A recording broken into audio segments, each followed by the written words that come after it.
From the studios in beautiful Oceanport, New Jersey, welcome to the biggest and greatest podcast ever. I'm your host, Ray Kay. Hey, everybody. This is one of those special type of podcasts. I have with me Rob Schremp.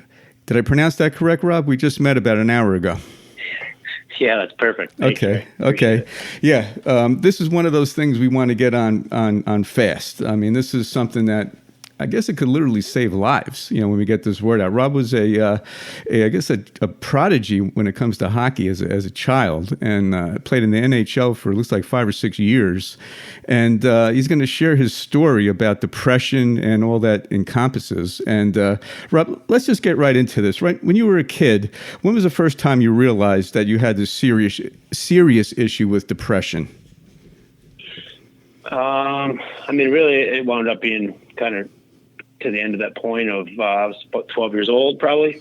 I was probably 12 years old. That was your incident at 12, I guess. Is that when you realized it? Yeah, so that was pretty much the peak of it. Was that I wound up with a gun pointed in my head. So really confusing stuff. Not really sure how you get to that point at that age. And I'm older now, so everything's hindsight. But leading up to that, though, did you feel? I mean, were you depressed at age 10 or 8, or did you just not feel right, or was it that 12 years old when it really connected and you knew something was really wrong?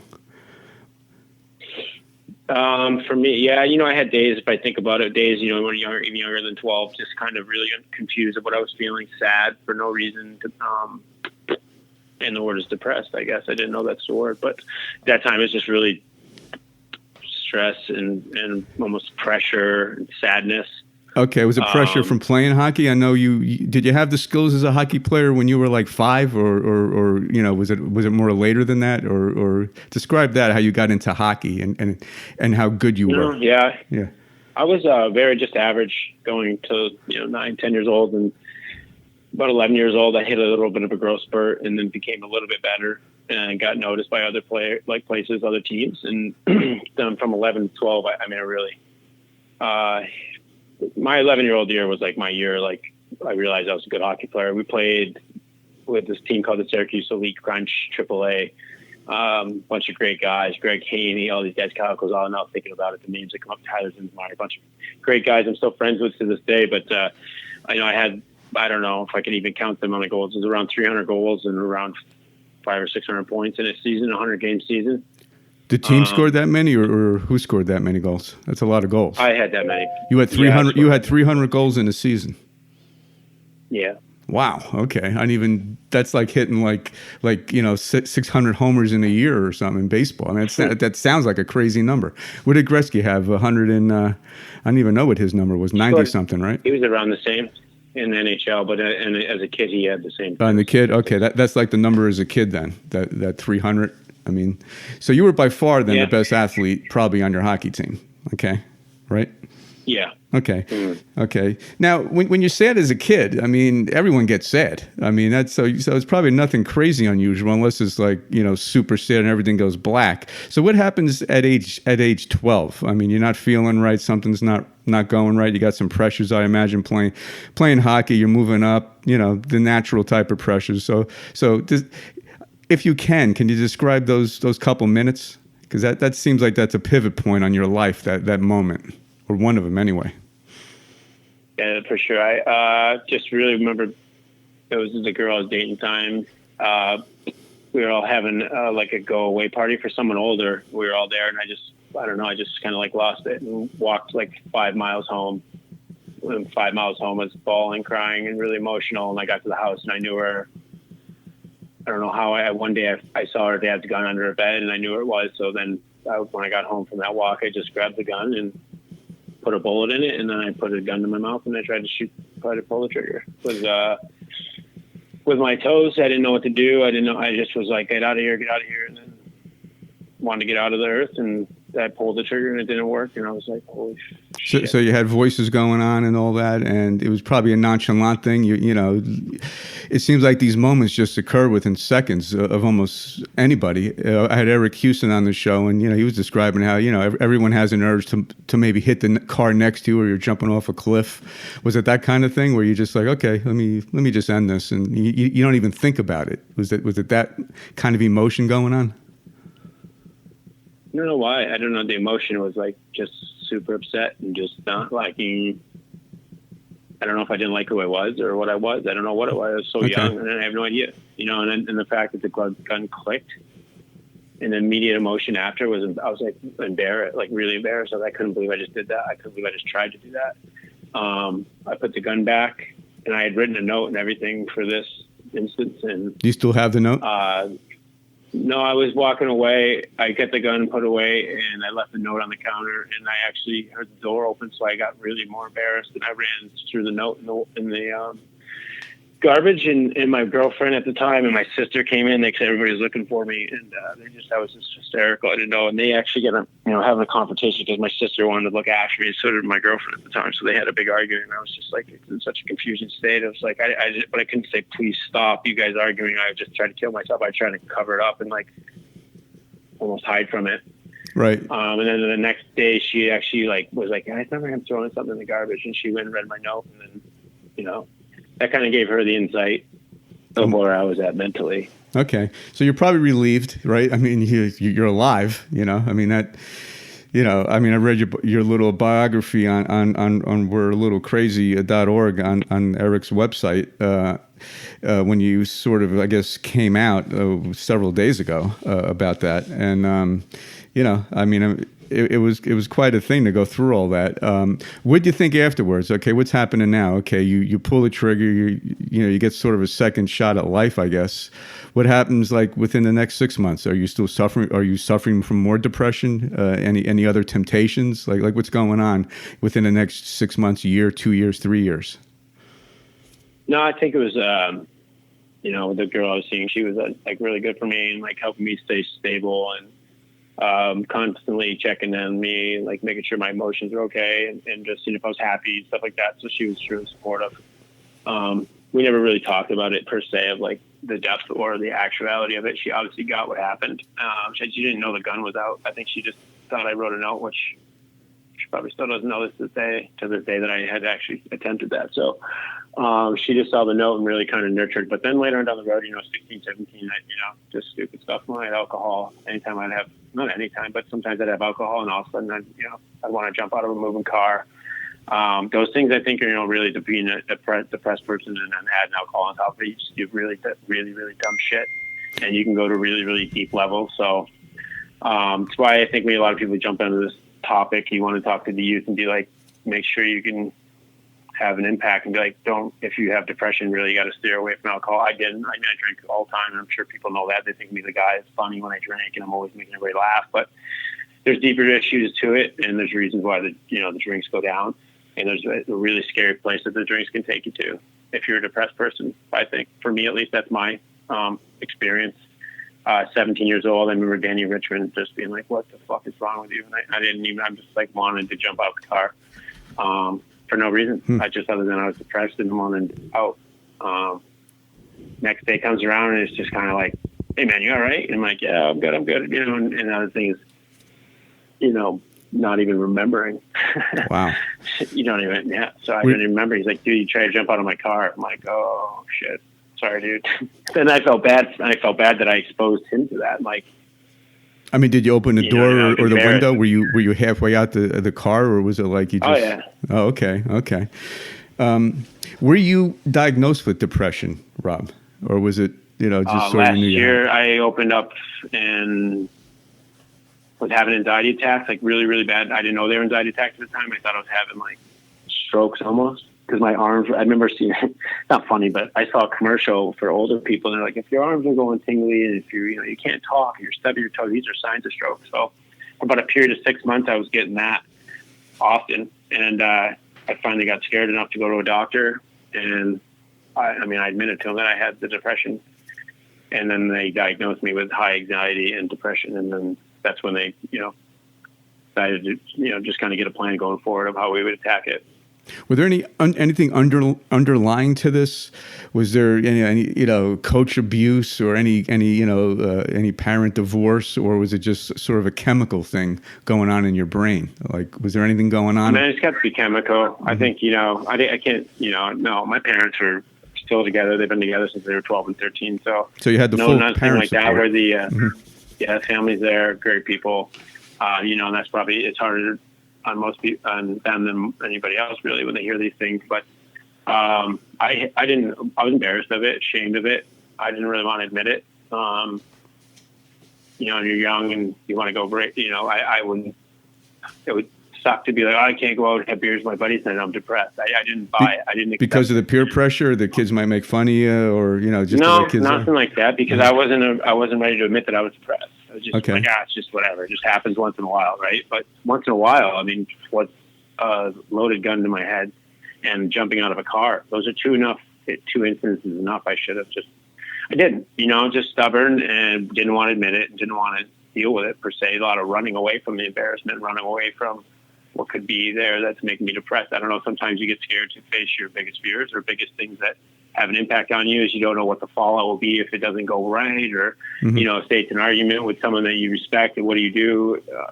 Not an argument, but a difference in opinion or whatever is bugging you. Not bugging you, bugging me. I would just if it couldn't be, I would eat the emotion of it, and eventually it would like blow up in the night of just going out drinking and then wanting to fucking drive my car into a wall or a tree or like driving like a madman. Maybe I didn't think I'm going to go hit this tree. I could have if I wanted to, but I just want to see my limit. Scary stuff. Really, really scary stuff. So, Did you have a mentor at all? Did you have someone that you could talk to? Like, sometimes you don't want to talk to your parents about that stuff. So you got that one guy that you're able to let it out, or did you just keep it all in the whole time? No, I've never had anybody to really confide in. I didn't really feel. Okay. I did. I really, be honest with you, I opened up a little bit, not about depression last year, but I opened up about the way I was feeling it, and I was having anxiety attacks. I remember mentioning on the bus, and it actually came back right exactly how I imagined it would, and bit me right in the ass. So, I guess my intuition on that part of it about opening up was pretty accurate, because it didn't help. And then we'll talk about in a little while when you open up how that works, and how I guess how that could change your life by opening up. Now, when you're playing hockey, I mean, you must have been kind of popular. Did this affect your hockey play at all, Rob? Or I mean, you're from what I'm reading. I'm doing a little research. I mean, you were a pretty darn great player. You might have been one of the best players in the country. At an early age. I mean, did this affect that at all? Or I know you use this as an escape, but I mean, life must be kind of good. I mean, you're top of your game in hockey with NHL prospects ahead. I mean, what's that like? No, I don't know. I can remember days like coming off after a game and having like 3 goals and 4 assists in one game, and I would be so depressed, like down. It wasn't like jumping around the locker room and happy. And there's other days I come in the locker room and I'd be telling all the jokes and making everybody laugh. But it seemed like when I had this success at hockey, it was like, I don't know. It was never fulfilled. It was like, and then I remember I had a comment last year, and someone said to me, you don't look like you're having fun or something along the lines of that. And my replied was, you know what, this is going to sound fucked up, but to be honest with you, I play the best games when I'm depressed. And the coach said, well, he was just shocked. And I was like, I'm not lying. I'm just not kidding. I mean, I know myself when I'm down and I feel, I don't know what it is. You get more focused. Like, you got more focused. I would go all the way. Yeah. Maybe more focused or driven. I don't know what the word would be. Nothing else bothered me. And I almost go into robotic stage. So when I go into robotic stage, like those times from 10 to 15, when I spent 8-9 hours at a rink, that like turned my abilities on. So when I could turn my brain off, my abilities would just take over, and then I would play really well. So like you're in a zone. It's a tough place to go into. Yeah, but it's a depression zone, so it's kind of not really. It's not the real zone that you hear about. It's a depression zone, which is pretty wild, actually. That the depression zone turns your game on, in some crazy way. Is that right, or is that I mean, that's. Have you heard that before, or Rob, or is that sort of I mean, you would think it would be harder, as far as anyone that plays better when they're going under the depression, or they. To be honest with you, I couldn't tell you that because I literally just kind of admitted it last week. Really, I never had. Okay, I mean, that's pretty. It's wild stuff. Yeah. Yeah. I would just. I've been my best year in Europe was Sweden. I was seriously depressed. I was in a dark place as far as like not my mental state, but like living in northern Sweden was in the middle of nowhere, and the sun would go down at 1:30 in the afternoon. So having depression going into that, and then having seasonal depression as the sun was never up. Every game. I mean, I remember one time I scored the goals. Like I think it was my third goal of the game, and I was on the bench. I could just sit there and started crying. Just was so emotionally depressed. Didn't feel good. Guys were like, "What's wrong with this guy?" And I'm like, "Yeah, I got the same question, dude." Let's tell you. I don't mean to laugh about it, but I guess you got to laugh a little bit. No, it's fine. I can laugh at it. I don't think it's. That's why the point of me coming out. I think I'm in a place in my life now that I can compartmentalize a lot of stuff and take it for what it is and battle it. And I can laugh at myself. I laugh at myself more than anybody. And I start a lot of conversations with people giving me kind of coaching to don't beat up on yourself so much. It's not so much beating up. It's like I'm just kind of showing you what's going on inside a little bit. So it's not pity, but if I could laugh at it, and if you could laugh at it with me, I guess we both laugh and get over this together. But you don't even know what you're helping me get over. That's how I kind of operated with it. Okay. Because as I was reading in your little bio there on the Same Here movement with Eric Houston on we're all a little crazy.org, which is a little tongue in cheek but serious, is when you're not feeling good, people will come up to you and say, "What's going on?" And I always know that you never really know what's going on with people. I mean, you just don't know. So that would affect you when someone's saying that to you. As you said, you would say, "Well, you have no idea what's going on with me." So I don't know if that was resentful or you just, you didn't want to deal with it. Because I know when you don't feel right, are these emotions I'm playing out correct? I mean, you just don't want to deal with people, and maybe you got a little headache, and you're just not feeling right. Something's not right, and it just sounds like a dark place for everybody. Until you snap out of it. I think for me, it's more how I function with it is with humor, with sarcasm is how I deal with it. And that's what I mean. Sometimes I'm bouncing around the room and people are like, "This guy's a clown." And if you want me to stop and tell you exactly why I'm doing this, then you get the old thing where you say the wrong thing about someone and you're trying to make a funny joke, or your mom, and the guy's like, "My mom died." It's not funny. Right? So when someone chirps me and says, "You're a fucking clown," I stop and like, "Well, actually, I've been thinking about shooting myself all day, and I'm just trying not to think about it. Is that okay? Can I talk? Do you mind?" Right. You don't get the chance. I wouldn't do, and I understand. So I get it from the other side, but maybe people, the other perception is just that. But why I'm confident in my way, and I'm sure plenty of people, if you do more research, will talk about how, cocky or arrogant is that exact opposite. The only thing is I'm secure in my skin is because I know that I pulled the trigger and I'm just happy to be here. So whatever it takes to fucking stay here, I'll do it. And if that bothers you, then I'll leave the room or you get out of the room. Whatever I'm doing is bothering you. My issue is way deeper than what your annoyance of my voice or your can't handle the way that I'm getting attention because I'm making it is. I mean, it's like a show. I make people laugh and I have stories, and then people are like trying to get this like negative chip towards me. I'm like, I don't care. It's not that I don't care about you at all. It's just the fact that I know that what I'm doing for myself, and that's helping me keep around. So I never faltered from that, and I never really. People gave me shit, I'd just take it and brush it off and be like, "Oh, whatever. I'm sorry." Well, that's so cool, though. I mean, you're using humor because humor is great. I mean, you definitely feel better when you're acting, I guess, goofy or laughing or joking about whatever it is, and you're trying to make them. I said feel it in my good, post, right? and that was what I said was find a way to laugh, find a way to step away, because as soon as you get a laugh, you get an endorphin, and an endorphin can change everything from being that deep.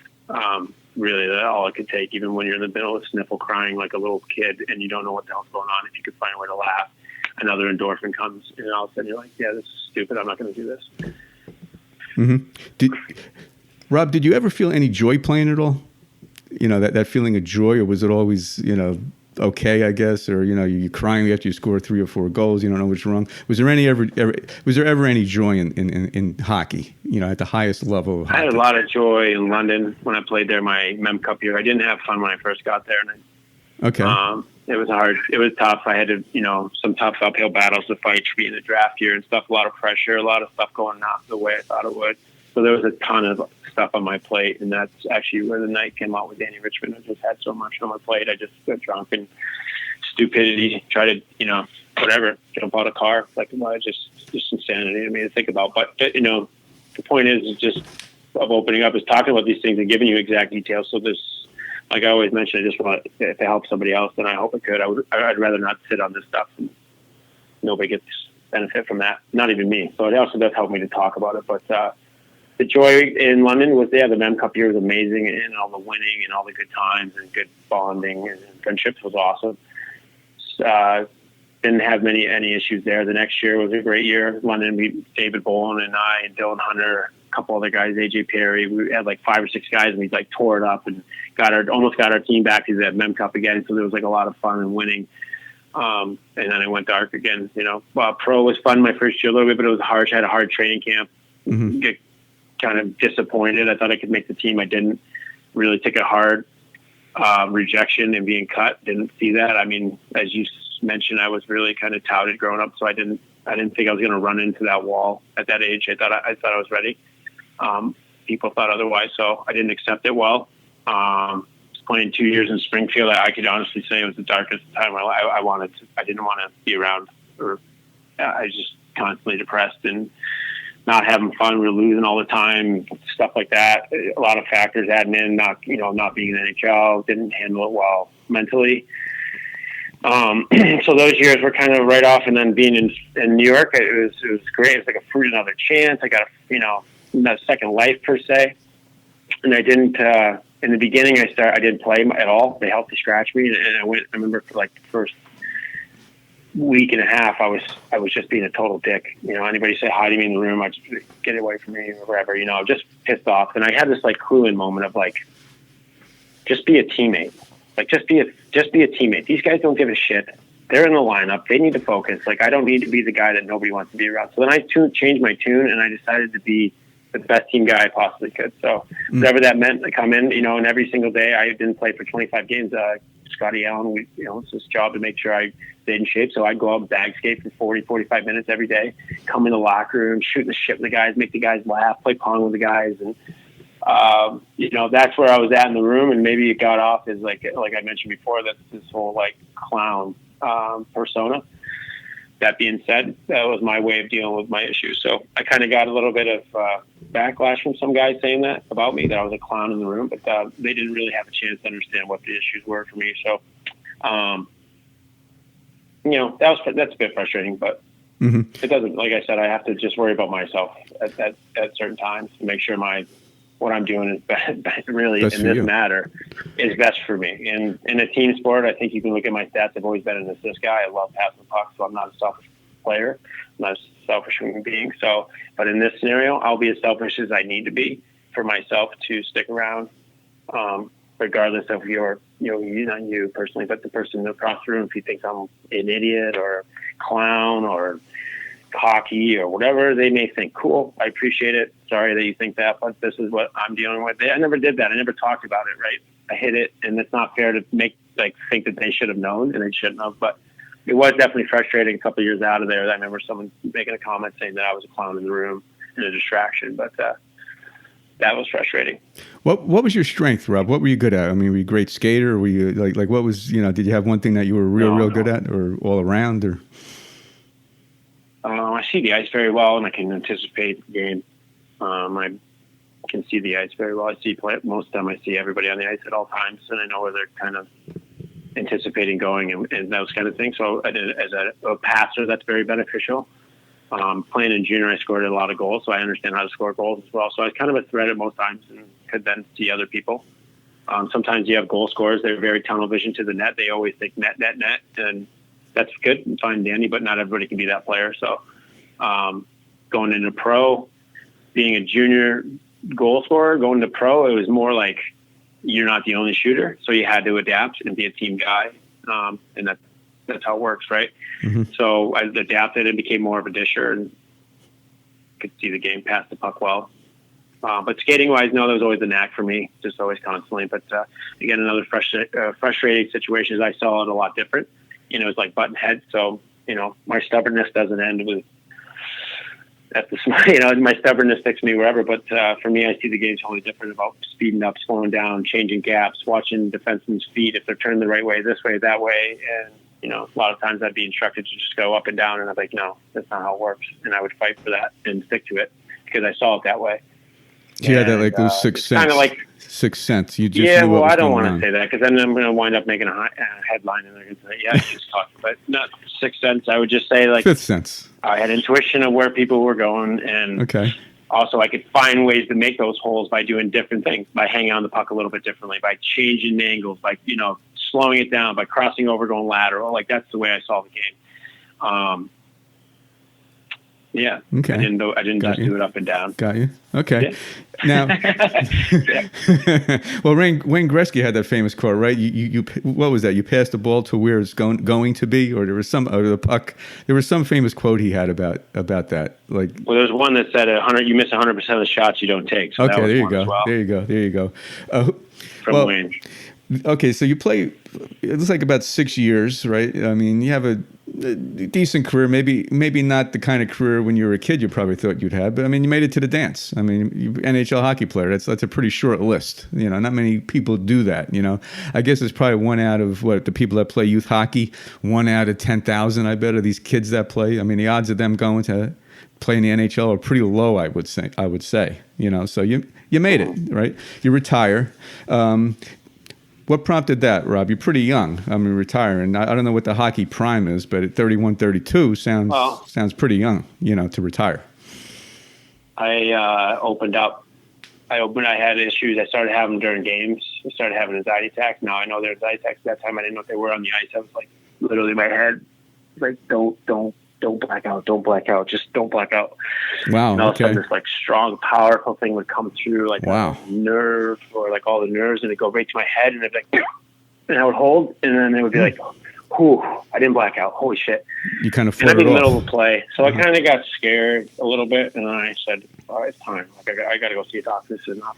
I got a baby. My wife is pregnant, so I said, that's enough. And I wanted to try to be my best self for the day that my daughter was going to come in the world. So I went to the team and got diagnosed with anxiety and depression. And, you know, I really asked for a natural path, and I got a weird reaction from that. I got laughed at about CBD and THC possibly being my things. Is maybe they didn't understand that my reasoning was, and this is nothing against my dad. He was a factory worker. He blew his back out 3 times in the factory. He's kind of still struggling to this day. Watched him take pain medicines for a long time. I understand opioids. I understand pills. Didn't want to run down that road. I'm thinking in my head too. I'm like, I'm 31, 32. Like, how long am I going to be on this crap? So right. I asked, and I got a laughing reaction almost, and then was put on antidepressants and Xanax. So then, you know, that helped a lot. And in the meantime, this is all going on.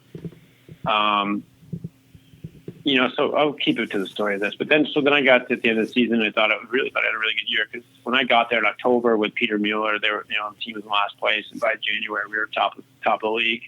The power play shot up to the top of the league. A lot of good things happened. I mean, I had a battle in my life going on at the same time, but it didn't even matter. I would come to the rink and I would just do my job.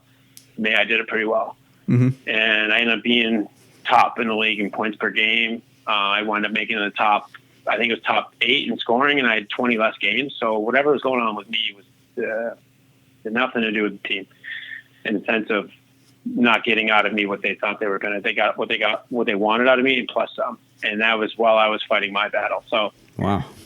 That being said, I went to get a contract, and they mentioned to my agent that they couldn't trust me with my issue. And my agent said that to me, and I said, "Excuse me." He said, "Yeah." He's like, "I don't know what you're talking about. What's your issue?" And I'm like, it clued to me right away, because I remember when I got the laugh about THC and CBD. I got the laugh. I was like, oh, okay. And then they said the next thing was, well, we try with antidepressant. And I don't know why it struck with me, but I literally said, can you please don't tell anybody? like almost a and I can relate. I can live right back in the moment, like begging it, like please don't say anything. Mm-hmm. Oh no, never. Okay. So then my agent said they can't hire you because they can't do it with your issue. And I said, what are you talking about? My issue? Really? Wow. I'm like, I lost my shit, and I was so upset, and I was so embarrassed, I was so mad, like, and I couldn't believe it. And rightfully so, I'd say too. My agent was kind of like, man, I wish you would have talked to me about it. And I got mad at him. It wasn't him. He's just trying to be a good friend. He is a great friend. He's right. I should have talked to him about it, but I didn't. And I went to the right person to talk about it, which was confidentiality, which obviously hanging on to shit for 31 years. Mm-hmm. Clear that I have a trust problem, right?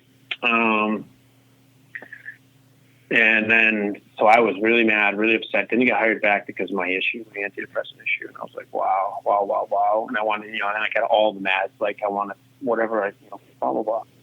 And then I said, let it go. Cause that's his job, my agent's job. If I go and rock the boat, it hurts him over the long haul too. So just let it go. I'll go play somewhere else.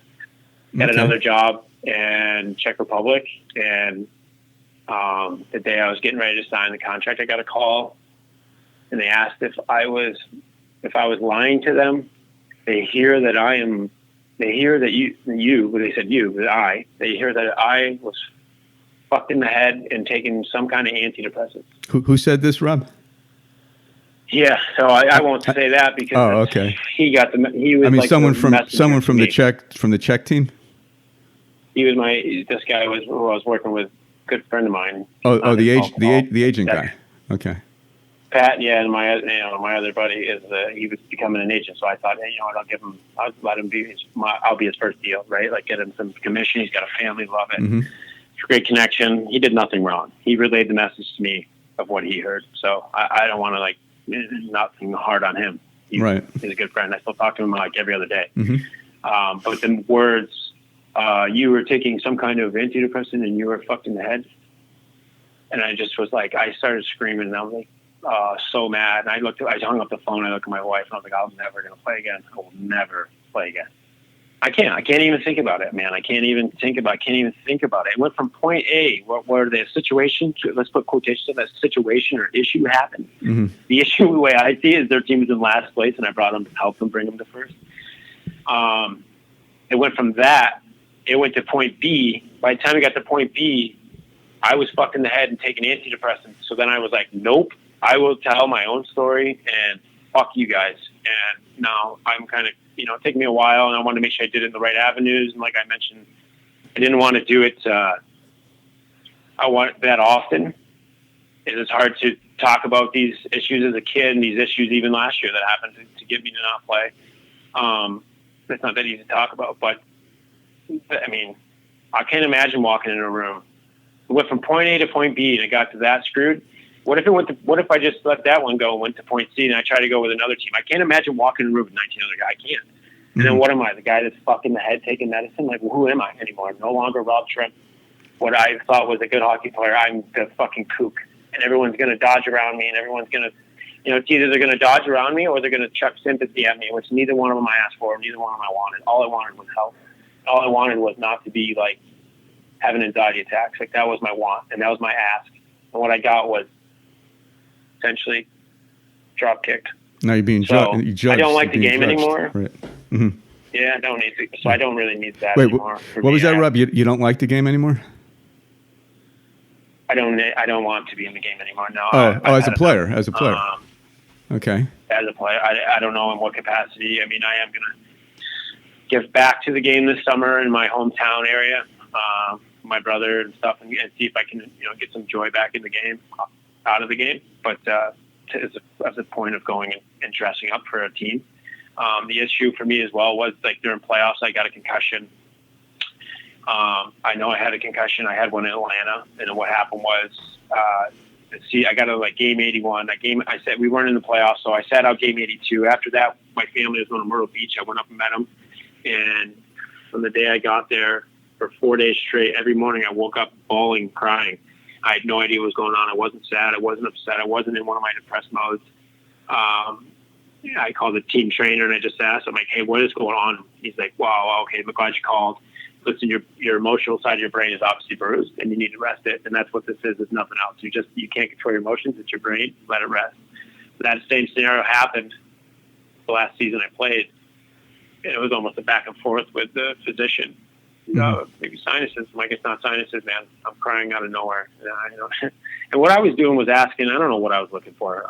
I knew I had one, but I was still like committed to playing. It's playoffs. Like, I'm not going to play unless I'm in the stretcher. Like, you're gonna cut both my legs off. I had my wife at home screaming at me, like, "You fucking serious? Like, you got a daughter and you're gonna play through that?" And I'm like, "I'm sorry. Like, that's just how I am." Yeah, I'm playing. But what I was looking for from them was kind of like, what if I play? Is there any really bad things gonna happen? Like, what can happen, right? So anyways, we had a good conversation. He finally at the end of it agreed. He's like, "Well, if you know yourself, you obviously have one." I'm like, "Okay, well, I'll make a decision."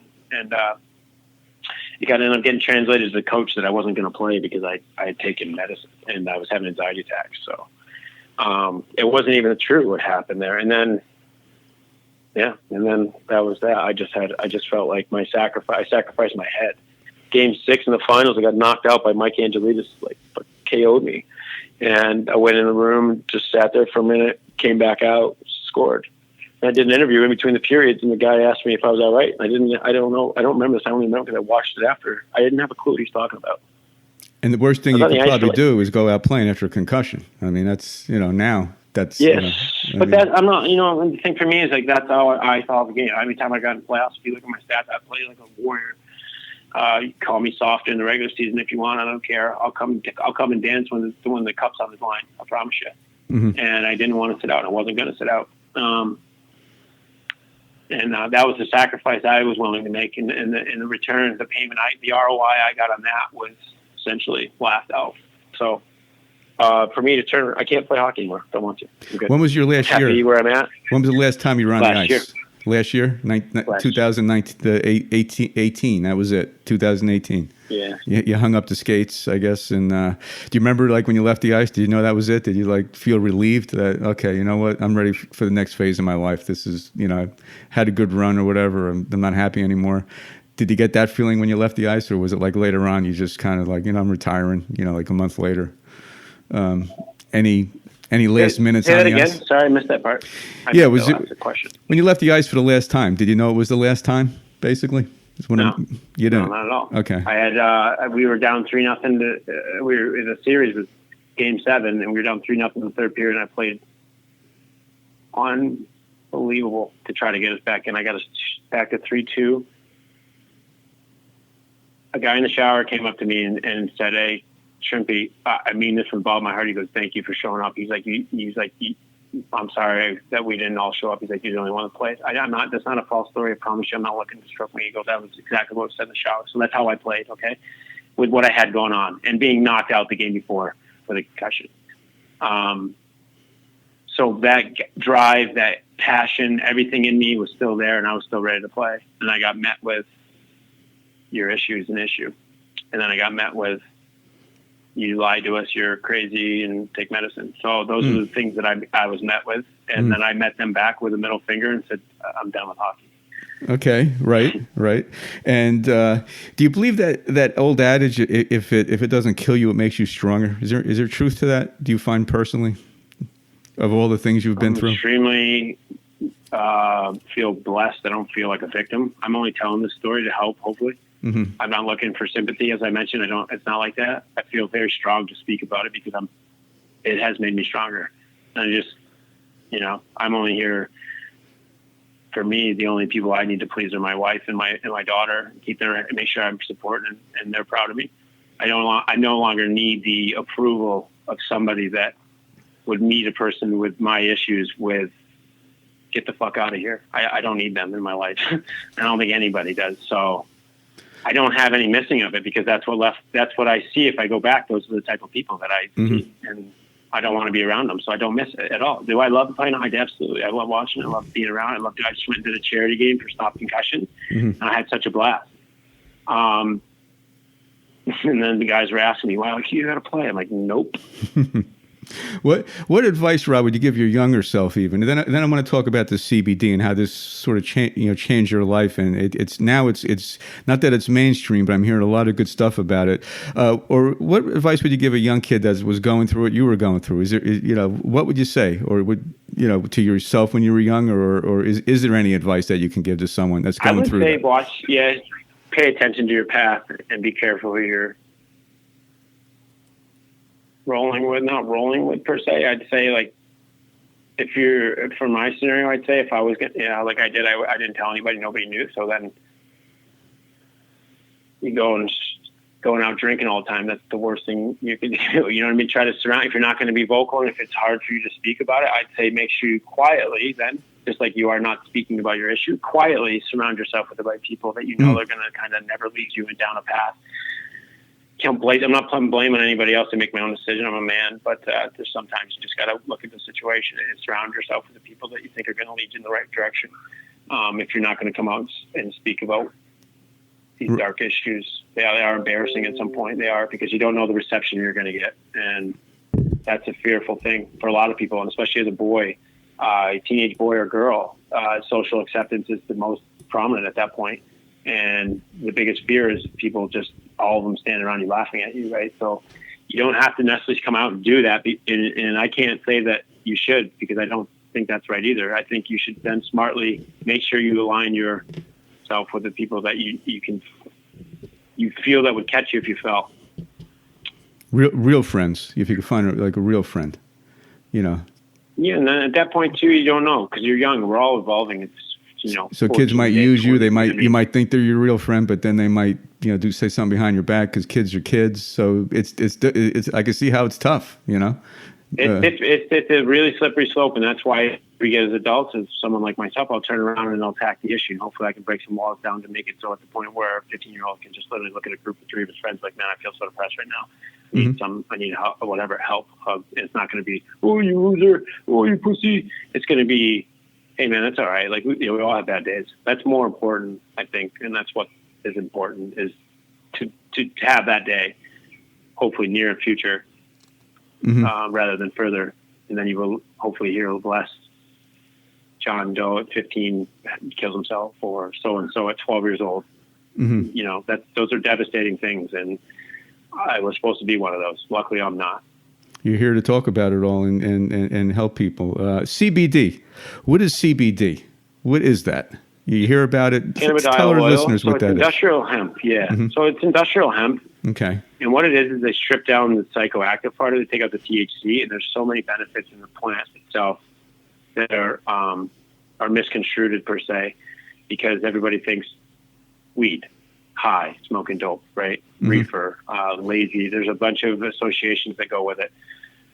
That being said, with the CBD, what the scientists have come down to and the doctors have come down to is they've learned that they can strip that part of the plant out, and it could also have massive benefits, which in my case it has.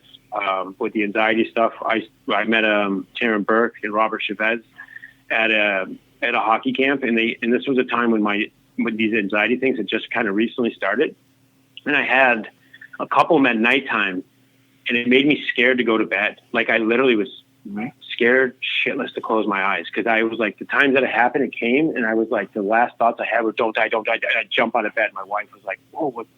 And I didn't want to tell her what I was thinking, right? And I was like, I'll tell you what, your wife's a saint. I got to say that. She's got to be a saint. She is. Yeah, I just had to get that in, but go ahead. Sorry. Yeah. She's amazing. She's been really amazing. So I just started sleeping on the couch, because I was like, my thought process was, if I'm going to die, I would never want my wife to like wake up and to see my ugly ass corpse laying there.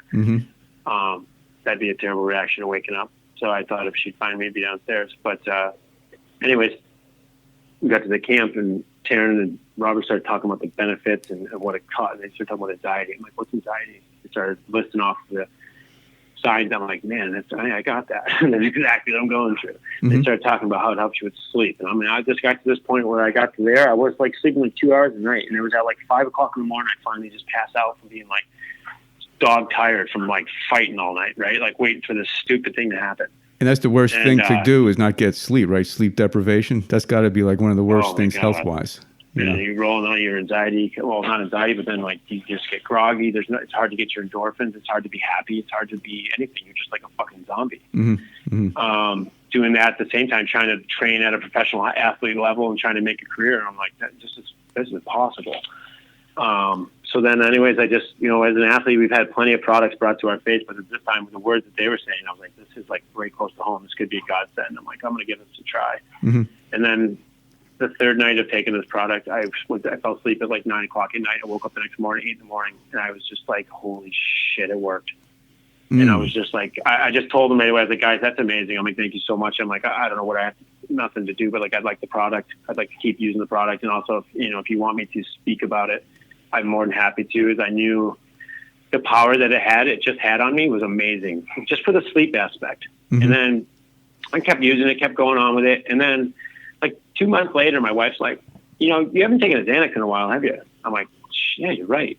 I'm like, I haven't had an attack in a while, right? Anxiety was like at bay. I was really focused on the sleep at first, and I was hoping for the anxiety stuff.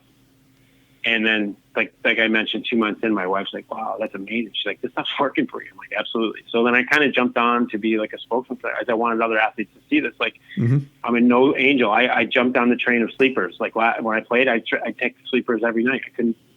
When I play hockey, I drive myself nuts. I told you, I have a hat trick, and I was pissed that I hit the post on one, and I missed the backdoor tap, and I should have 5 goals. You didn't score 8 goals. How can why not score 8 goals? I just mad, yeah.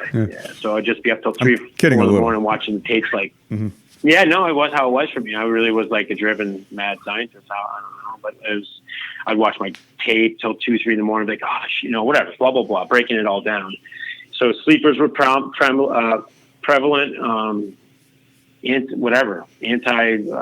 Muscle relaxers, eating them on every bus trip so I could relax and just chill out.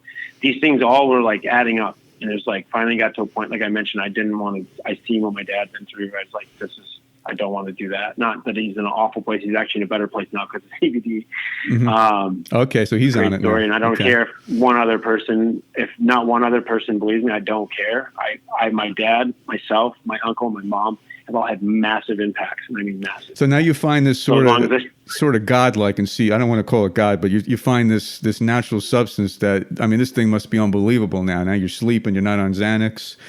It must have been such a great feeling of like a renewed life. I'm just trying to imagine it. What kind of CBD do you get, Rob? Like where do you get it? Like how do you buy this stuff? The company the company I'm using is Beta ECN, so it's beta endocannabinoid nutrition. What it is the people behind it were in the medical space. Taryn Burke was operating the medical centers out of Canada, one of the biggest ones in the world, as well as Robert Chavez was doing pain management clinics for a long time, running them, operating them. And when they saw what that was there, they decided to see what there was a natural solution. They dug in and tried to find another solution. What they came to was CBD. It wasn't like they left the medical field and like jumped right to. They did the research first of what properties could have an effect as powerful as opioids, right? And they came to this, and that's where their research started digging in, and they started doing formulas. And the products that they have are for people's problems. So if you were to have anxiety or sleep issues, etc., there is a diagram that says this amount of mgs per milliliter will be the most effective, and a lot of it's. That's the science stuff. I can't get too deep into that, but from what I understand is, the numbers are 30 to 40 milligrams per serving if you have an issue such as mine. And then their product, what they came to me was 33 milligrams. So I was like, wow, these guys are like, wow, they have their stuff together, right? So pretty exact, right? Yeah. And then I was like, yeah, so these guys are really trying to make an impact. And also then when I found out, everybody talks about their company this way, that I wasn't involved with it yet. And they were talking about the moral compass of the company, how great it was, and they want to change on humanity. And that's all. A lot of people have those pitches. But then I started hanging around long enough, and I was like, holy shit, they actually are.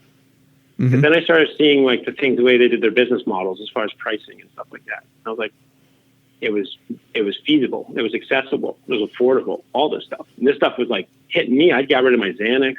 I got off my antidepressants, all this stuff from one thing. I substituted it. And I was like, and it's affordable. Other products out there were like really super high prices and low dosages. So you're like, well, those people are gouging, right? these people weren't looking to do that. And then when Robert would talk, he never, ever, ever talked about the product in the sense of dollars and cents. He talked about the amount that he could impact of people. Mm-hmm. So that made me really like, wow, like, you know what I mean? It just, I don't know, a lot of things lined up great for this. So what I'm grateful for is that I didn't wind up ending up playing hockey in Czech Republic. I am. And the people that put me in that position, I'm not going to give them a pat in the back and say, thank you. There's no fucking chance, because they didn't do that. I did that. I walked away and I found something better, and I landed in a good spot. I'm grateful for that, but I'll never thank them for that. They can't ever say, well, oh yeah, we got you there. No, you didn't.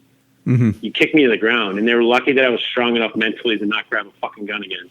They're lucky that I had the balls to sack up and say, you know what, I'm going to conquer this. Otherwise, it could have been a different result, and people would maybe be talking about me in a past tense. So I'm never going to thank them. Right, in some perverse way that they got you here by doing that to you, or I don't know, just some crazy, you know. I don't even know how to describe it. How I think I know what you mean. Like they can't say that because of us, we got you to where you are now. You know. Yeah. I mean, it's how much, Rob? How much do you spend a month on this? You mentioned the cost. How much is it on this? I hear tincture bottle is tincture is $100 a bottle. It's 30-day. It's a 30-day supply. Okay. So there's one droplet a day would be 33 milligrams per day. That would be a dosage for me. I go my last 15 days. I take 2 a day because I mean there's a for their marketing and packaging, they do it for affordability. So someone that's taking a lot of those meds like I was, I think if you cancel those out and you add them into this one bottle, it's $100 bottle for the month. That's a pretty good price, right? And the things that it affects for me was anxiety, sleep, and depression. I don't know. And I don't know what else to say about it other than the fact that when I started taking this stuff, for me, I would wake up with depression. Some days I'd literally wake up and have this thought of like, fuck life. I know I swear a lot and I apologize for the listeners, but it's just how I speak. I'm passionate. When I'm passionate, I use profanity, and it's unfortunate. I wish I didn't, but I do. But I wake up with like, fuck my life kind of thing. I'm like, just being such a grog. And that happened more than I'd like to admit. But then when I started with the product, I don't know, man, I just sprung out of bed and I was like, let's go golfing or whatever it was. Like I had up and like, jump in my step and excitement. And we got hope. You got a lot of hope.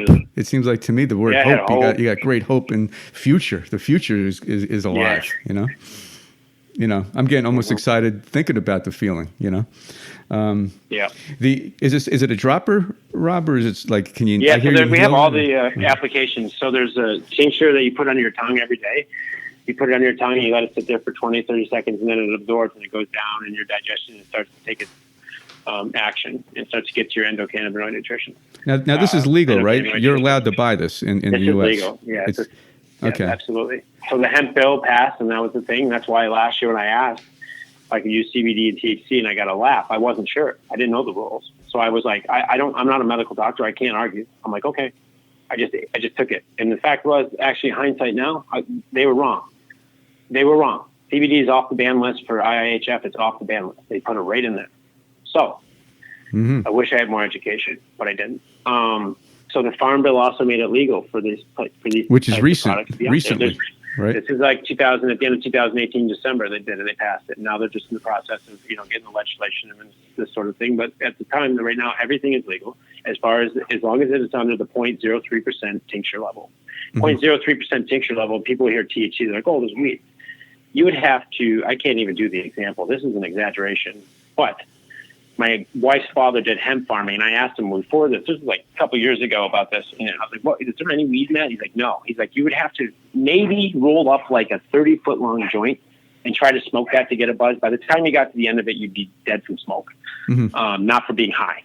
That's what he said to me. Oh, okay. It was a funny story, but I think it's as much an exaggeration. I'm not giving you scientific numbers, but like just to kind of give you an idea, like, or even with our the bottle of tincture, if you were to take, you would have to drink such a large amount of them. I don't know. I think you would vomit before you even got to the point. 0.03% THC is a low number, but the thing with that, what's important about that THC is that's the THC that is, it carries the cannabinoids to where it needs to be transferred, right? Oh, so you need it. That's the best part about it. Okay. You kind of need it. You can make isolated products, which are made for the NWHL girls. There's Olympic athletes that we have taken products. The company has taken products, but they have to be secure because that's their livelihood, right? So it's WADA compliant, and they take the product, and it's been huge benefits.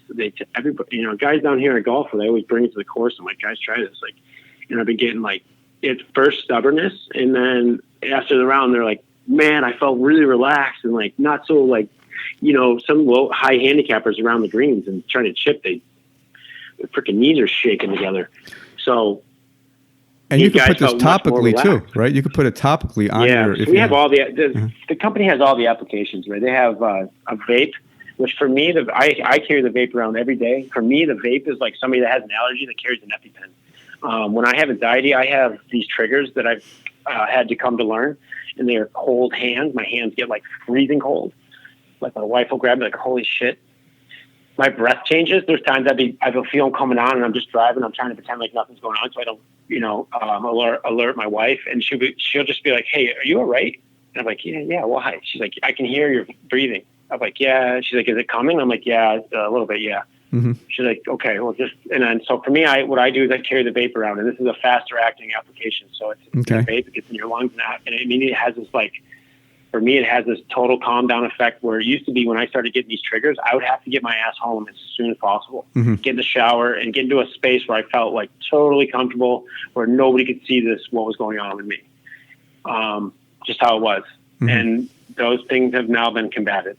And I'm so thankful for it. I will always be thankful for it. And yeah. It's almost like a miracle thing. It's not only helping your sleep, it's helping your anxiety. Isn't there like about 100 things this thing could do? I know there's no scientific studies, right? They can't do that, or maybe there will be, but it's just people like you. There's studies on it. There is studies. Speak on them, but okay. There are studies. There's also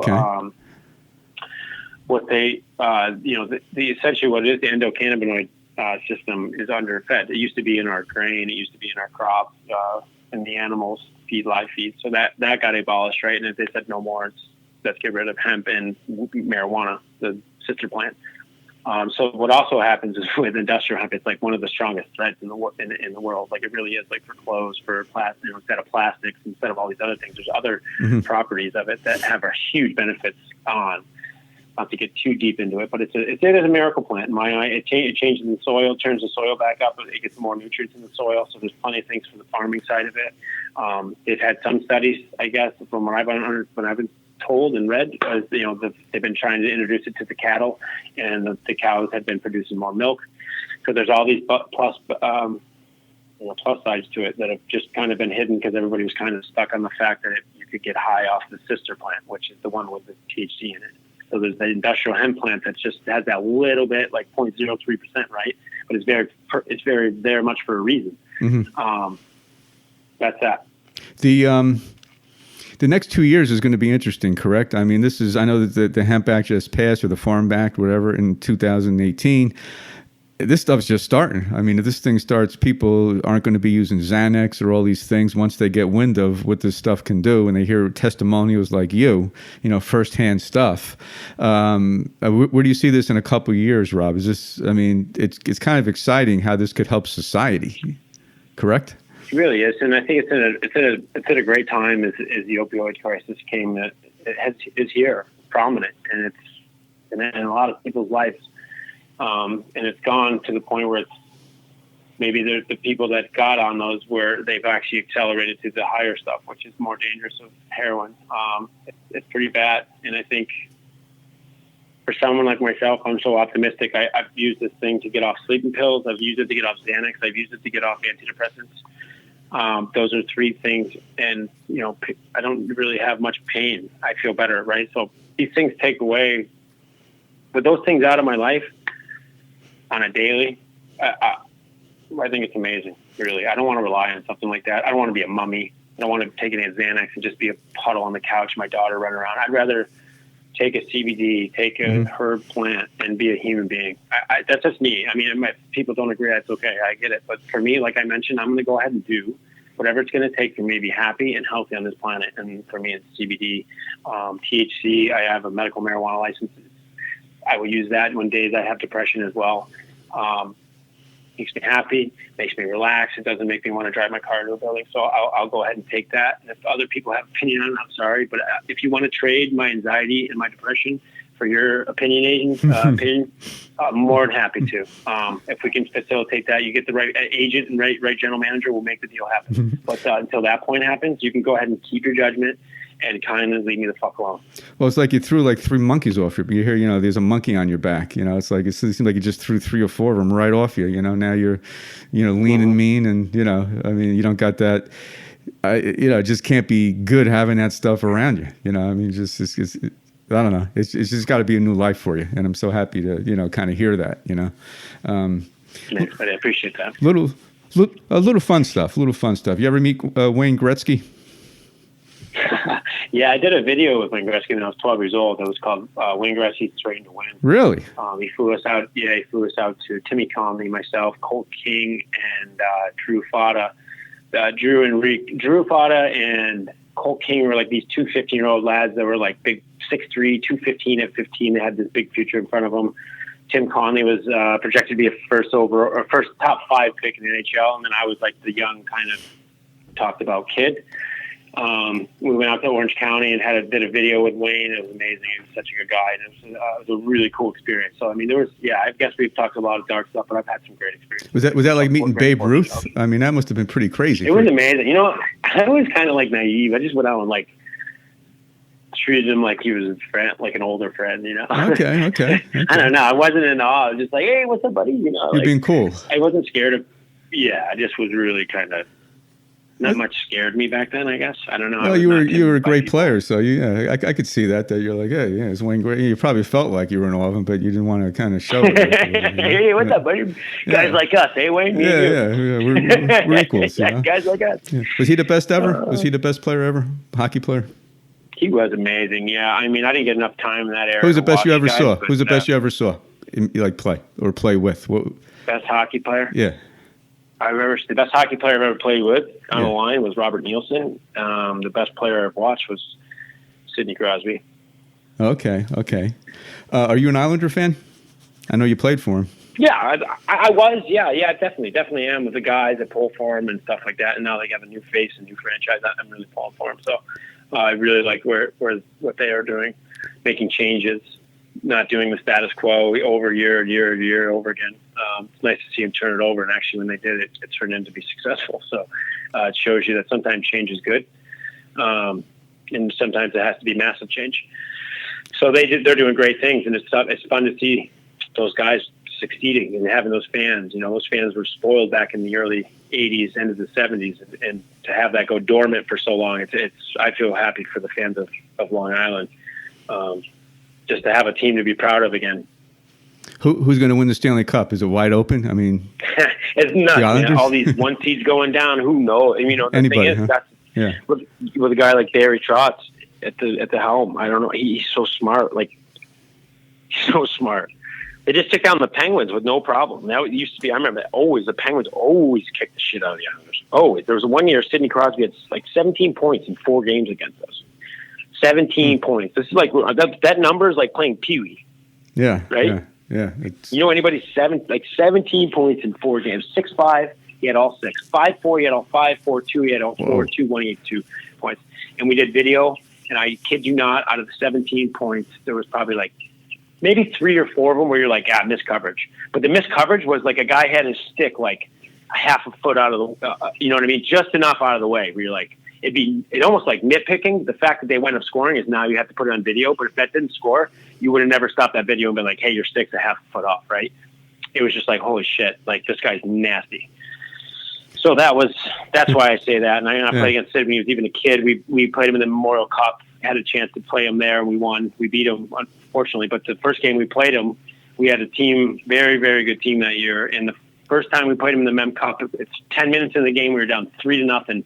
And Sidney had all 3 points, a goal and 2 assists, and we all were like, whoa. Oh, wow, we better watch him. So we shut him down there, and we ended up winning that game. And then in the final game, we put someone, and we made someone stay right down, and Brandon Prush shut him down. But he didn't let the guys even breathe, basically. You almost felt, I'm against him, I want to win, absolutely. I'm also was like a skilled guy back in that time, and I felt so bad for him.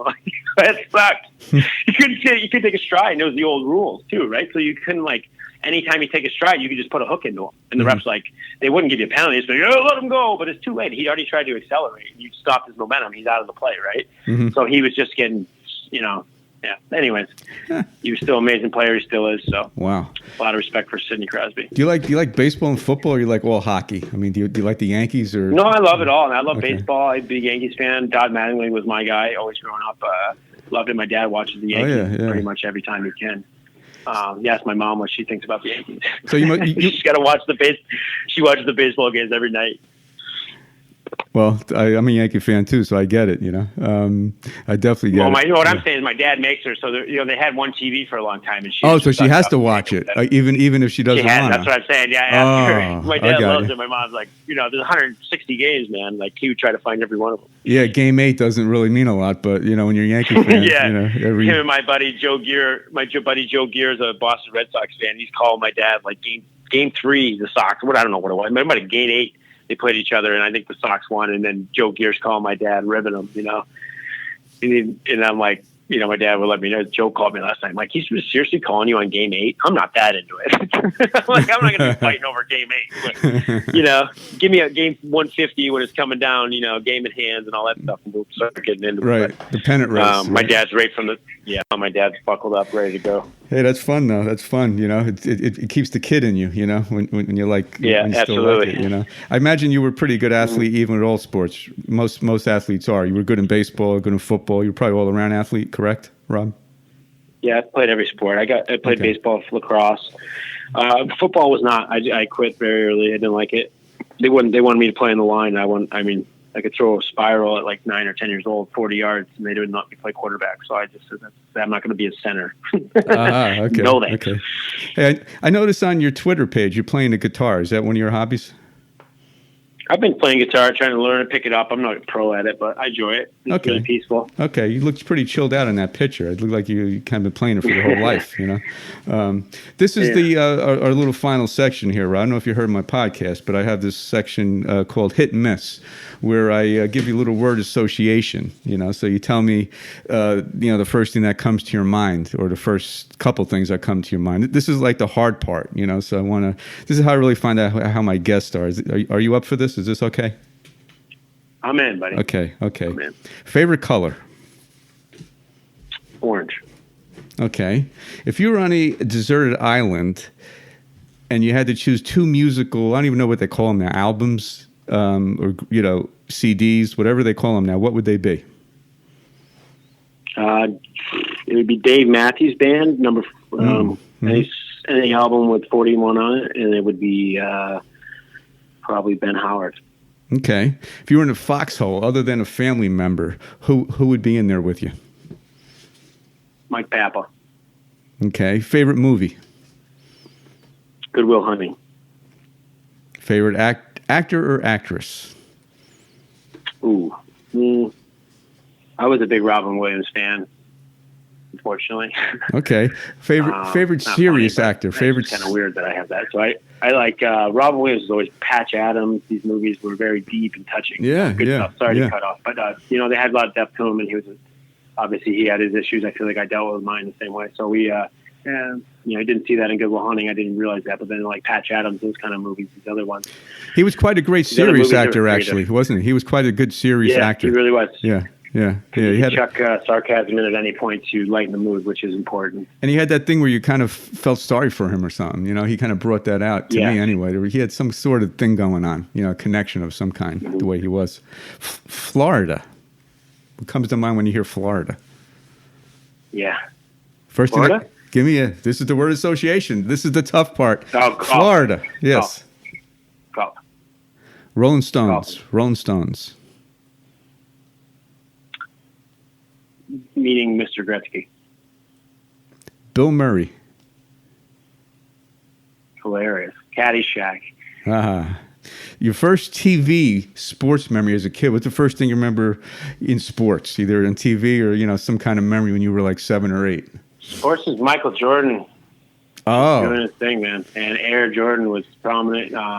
He was amazing. What a person to grow up watching. He was a competitor. Pumping iron. Waste of time.